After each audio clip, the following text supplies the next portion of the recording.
A girl with AIDS refuses a rich kid's advances, then she was brutally sexually assaulted. In order to bring this man to justice, Anna disclosed in court the fact that she had AIDS. Dick was dumbfounded. He rushed to the hospital for a checkup. The result was that he was really infected with AIDS, but due to lack of evidence, Dick was not punished by the law. Soon after, Anna had an unexpected visitor, a witness to Anna's assault. The owner of the convenience store felt sorry for Anna with AIDS. She offered to give her a flash drive. Inside was a surveillance video recording Anna's abduction by Dick. This gave Anna hope again, but she didn't give it to the police right away. She contacted Dick's father, the mayor, to make a deal, because the mayor had framed and imprisoned Stephen, the sheriff who had been helping Anna. Anna asked the mayor to release Stephen. She would hand over the flash drive. The mayor agreed readily, but he wanted to take this opportunity to get rid of Anna as well, to avenge his son's HIV infection. But on the day of the deal, the police chief asked Stephen to explain the murder. At the moment of unlocking the handcuffs, Stephen knocked the guards away from him.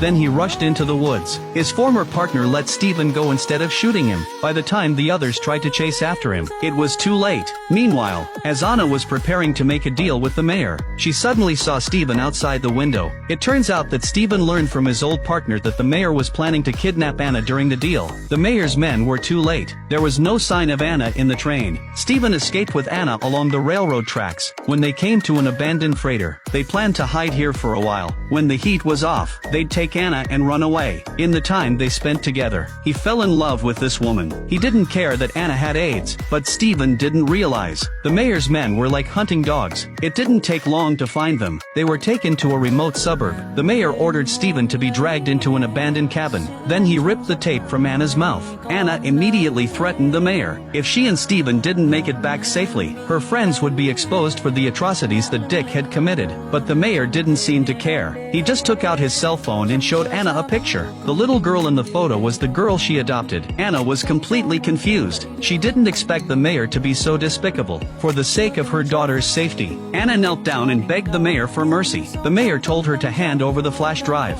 Anna had to call her best friend. Then she was thrown into the basement. But the mayor had no intention of letting them go. He immediately had a backhoe smash up the abandoned house to bury them alive. When Dickie found out that Anna had been buried alive, he became excited again. To celebrate the event, he called the police chief's son to go out, but Dick got carried away. He drove and he took drugs at the same time, and every once in a while, he'd take a few swigs of booze. He scared the hell out of his co-driver. He helped him steady the steering wheel. Dick was getting crazier and crazier. He was speeding and not holding the wheel. Unexpectedly, an accident happened. The limo crashed into a utility pole. Both of them went to hell on the spot. When he found out that his son had died in a car accident, the mayor couldn't believe it. The police chief also came to the scene of the accident. Looking at the body bag in front of him, the chief was in tears, touching his son's body. The chief couldn't control his anger any longer. He blamed Dick for everything. He blamed the mayor. He left a suicide note, confessing all the atrocities he'd committed. Then he stormed into the mayor's house with a gun in his hand. He shot him in the head.